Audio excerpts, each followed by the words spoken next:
How often should you check or replace the spark plugs on a car? Well, that is a very relative term. If you go to the shop, they will tell you that you have to replace them right now because they charge you money for it. Today I'm going to take them out of this Toyota Yaris and I'm going to check them, inspect them, and see if I actually need to buy new spark plugs or they're still fine. Like any other modern car these days, they have a little cover over the engine. There are 4 bolts hold it together.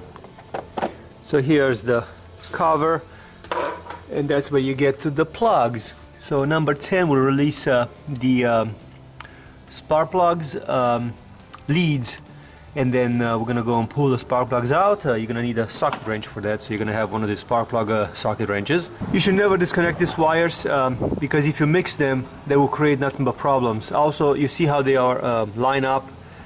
So these spark plugs have to stay in this order. But yeah, these little things come off. These little leads come off very easy off the spark plugs. And if you have the right socket, it will also hang on to the spark plug when you pull it out.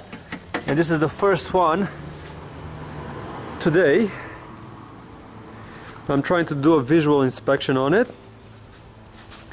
So it looks nice. I don't see big signs of wear and tear on it, even though the copper side, it's a little bit worn out. So if you look from this side, you could see that the copper side is a little bit worn out in a V shape. Because of that, what's going to happen is the gap for the spark plug will change, and therefore the spark plug will not work as well. So this is the first one. Let's go and check the other ones out and see how it's going to look like. Took them all out, and as you can see, they all have kind of like a discoloration over here. So for $10, I think I'm going to just go and get a set and replace them and not have to worry about them. Turn with a set of spark plugs, $10. I bought the copper ones because I had copper ones before, lasted 75,000 miles. There's really no point of putting better spark plugs. They wanted to sell me iridium, but this will do just fine. They're usually gapped already for the car, so I'm not even going to go into the gapping. A lot of people go a little bit crazy on it. This is a Toyota Yaris. It has 90 horsepower, so what would you expect? And this is the difference between a new one and the old one. You can clearly see that, you know, the old one went through its paces for a little bit, where the new one is going to be nice and tight over there. I also noticed that this washer, it's not present on 2 of the spark plugs. That means that it's still on the motor, so I'll have to extract this out with a magnet. Usually a screwdriver will do it. These are magnetic. If your screwdriver is not magnetized, you could use a little magnet like I used over there to magnetize it. But don't put the magnet there. You don't want to fall into your cylinder. If it falls into your cylinder, nothing but trouble. So, and these are need to be torqued to about 20 foot-pounds, between 18 and 25.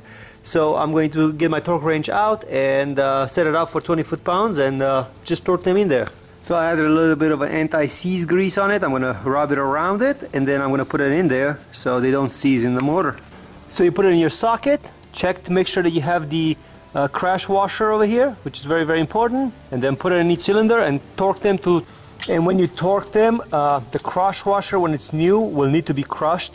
So because of that, keep in mind that you'll go maybe almost like 1 full turn before the wrench is going to actually click. So don't be scared, just go the full turn, because it's going to give you more and more resistance until it's going to click.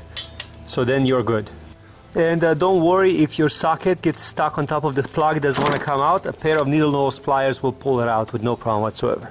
Once the sparks are in, put your leads back on exactly in the same order you took them. Extremely important. As I said, if your car doesn't have them that way, so you could mix them. Very important to put them exactly in the same order you took them out.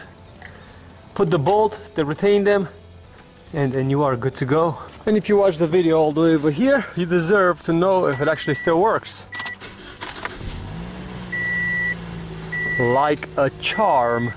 One more thing, I usually keep the old ones in the car just in case one of them fails. It's a very small chances. Also, I write down when I replace them. So I replaced them 115,000 miles. The first time I replaced them around 60,000 miles. So yeah, just keep them in the car. And you never know when you're going to need them in the middle of nowhere and car fails or something. At least you have another spark plug to try.